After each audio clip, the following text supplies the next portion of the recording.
Patricia Beaumont, vous êtes comment partenaire chez Eurogroupe Consulting. Vous avez un regard sur les aspects opérationnels, notamment des entreprises et plus particulièrement les ETI, les PME, je crois. Est-ce que vous pouvez nous dire ce qui ressort en fait de la période que nous traversons? Oui, bonjour à toutes et à tous. Donc, le cas de Monsieur Boulet résonne énormément dans mon esprit parce que avant de rejoindre le groupe, j'ai passé 25 ans chez un constructeur mondial automobile où on a traversé de nombreuses crises et où effectivement nous avons appris à devenir résilients face à ces crises plus ou moins importantes avec des scénarios et des scénarios différents où des fois nous n'avons pas le choix, il faut couper effectivement des branches mortes et je dirais que c'est la seule solution. Et puis tirer des enseignements, je dirais, de ces situations vraiment très catastrophiques pour pouvoir penser, repenser comment on sort grandi de cette crise en appliquant les principes de l'excellence opérationnelle, de l'efficience pour devenir résilient. Et donc, effectivement, beaucoup d'expérience sur ces sujets-là, beaucoup de pratiques également, où nous voyons que l'entreprise résiliente repose sur ce que nous appelions les principes du Lean dans son temps et de l'excellence opérationnelle maintenant, et de l'agile également, parce que ce sont des notions qui sont apparues et qui vont aider justement les entreprises à prendre le sujet un peu différemment.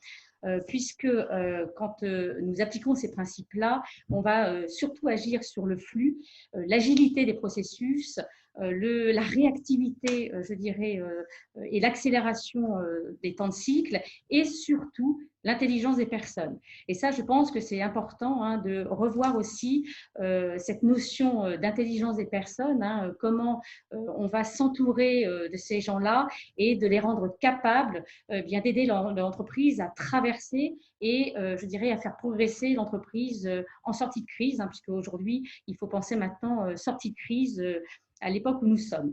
Et donc, ces éléments permettent d'imaginer une stratégie de résilience et d'efficacité à la fois, qui repose pour moi, et là on a eu un témoignage concret, le premier, je dirais que le premier élément, c'est la détermination du dirigeant. Donc il nous faut, pour être dans je dirais en situation de succès pour sortir de cette crise-là, je crois que M. Boulet en a fait une preuve vivante, c'est cette détermination.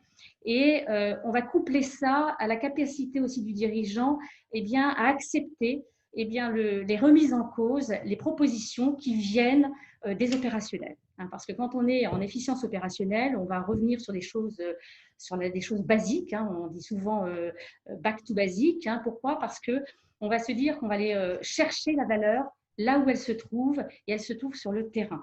Et donc, du coup, on va vraiment aller regarder, observer, comprendre, agir, ce qui se passe sur le terrain pour pouvoir aller identifier les zones de poche, de progrès, de valeur. On va aller chasser les gaspillages en pratiquant un certain nombre je dirais, de principes, et on va s'entourer des gens pour le faire, parce qu'on considère aussi qu'il n'y a pas mieux placé que la personne sur son poste de travail que pour savoir où sont les problèmes, comment les résoudre et comment les diffuser au sein de l'entreprise aussi, pour que chacun puisse, je dirais, les partager, les diffuser et les dupliquer.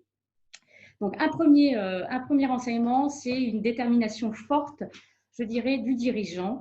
Un deuxième enseignement, c'est vraiment le revenir aux fondamentaux, aux bases, comme le disait Denis Chabanex, et aller sur le terrain, regarder ce qui se passe concrètement pour pouvoir identifier l'ensemble des gaspillages qui vont venir soutenir cette performance.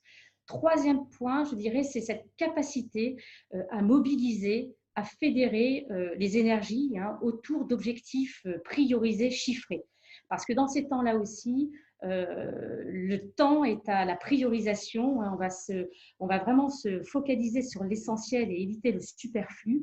Et c'est toute la capacité de l'entreprise à emmener et à, je dirais, diriger, concentrer les personnes, leurs idées, leurs innovations créatives sur quelques objectifs clés qui vont apporter le plus d'accroissement de performance.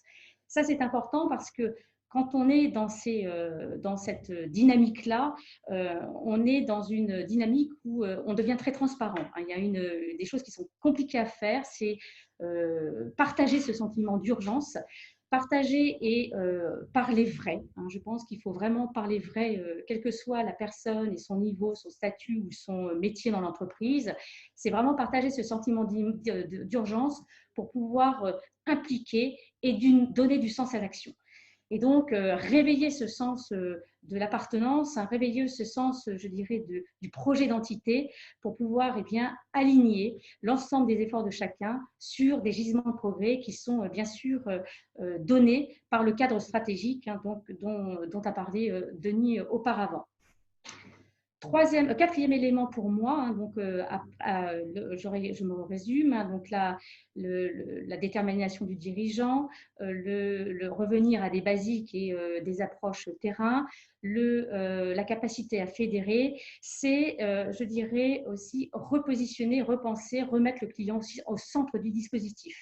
Et donc, quand on dit une entreprise résiliente, elle s'appuie sur la pratique du Lean et de l'Agile, c'est de réintégrer quand on est en recherche de solutions, quand on est en proposition de nouveaux services, quand on est en création de nouvelles offres, c'est de vraiment repenser tout son dispositif en intégrant le client. Ça veut dire quoi? Ça veut dire qu'on va le solliciter pour pouvoir lui proposer un certain nombre d'évolutions et ne pas attendre la fin de notre proposition pour la lui offrir, et lui offrir de la valeur au fil de l'eau et de bien, je dirais, s'assurer que cette valeur délivrée correspond à ses attentes. Donc ça, c'est important aussi. Faire entrer le client, ça veut dire qu'il n'y a pas seulement les fonctions commerciales ou qui sont en front avec elles qui doivent penser client, mais un ingénieur doit penser client, un acheteur doit penser client, un supplier doit penser client, et c'est homogène au sein de toute l'entreprise. Ça, c'est une quatrième, je dirais un quatrième élément, hein, qui font que on devient efficace et résilient. Et cet élément client est important parce qu'il va fédérer les gens sans remettre en cause leur travail. Et ça aussi, c'est quelque chose d'important parce que souvent, quand on fait de la performance ou de l'efficience, eh bien, on étudie effectivement de façon très pragmatique l'enchaînement des activités, le rôle de chacun sur son poste. Et pour éviter que chacun soit remis en cause a priori dans son poste, eh bien, le client, pardon, est vraiment l'élément fédérateur qui va permettre à chacun de se détacher de cette émotion et d'être capable même de proposer des choses très en rupture, hein, qui vont venir parfois couper la branche sur laquelle il est. Et enfin, le dernier point qui n'est pas le moindre, hein, c'est bien pour ça que je l'ai mis en dernier élément, c'est le développement des personnes. Hein, parce que une entreprise résiliente doit être capable bien, de rendre ces gens capables de résoudre eux-mêmes leurs problèmes. Comme je le disais en introduction, hein, chaque personne, hein, est sans doute la mieux placée pour connaître où sont les problèmes, comment les résoudre, hein, dans un cadre qui lui a été fixé. Et cette notion d'autonomie, de capacité à résoudre seul ces problèmes est une vraie clé de réussite dans une entreprise, hein, qui résiliente et efficace, hein, où on va lui permettre d'être autonome, hein, sur ces sujets-là pour pouvoir décider vite, être en boucle de décision rapide, hein, pour pouvoir mettre en œuvre et traiter de façon extrêmement pragmatique et concrète bien, c'est les solutions qu'il a envisagé de mettre en œuvre pour résoudre son problème. En conclusion, hein, je dirais que dans une crise, hein, on ne s'élève pas au niveau de ses attentes, mais on retombe au niveau de je dirais, de son entraînement. Et son entraînement, de sa capacité d'apprentissage et de coordination. Donc ça, c'est important car, rappelons-le, hein, l'excellence opérationnelle, hein, c'est une approche systémique pour apprendre à changer avec intelligence et sans drame, qui repose sur notre confiance en nos savoir-faire et en notre capacité à travailler en équipe. Voilà, je vous remercie.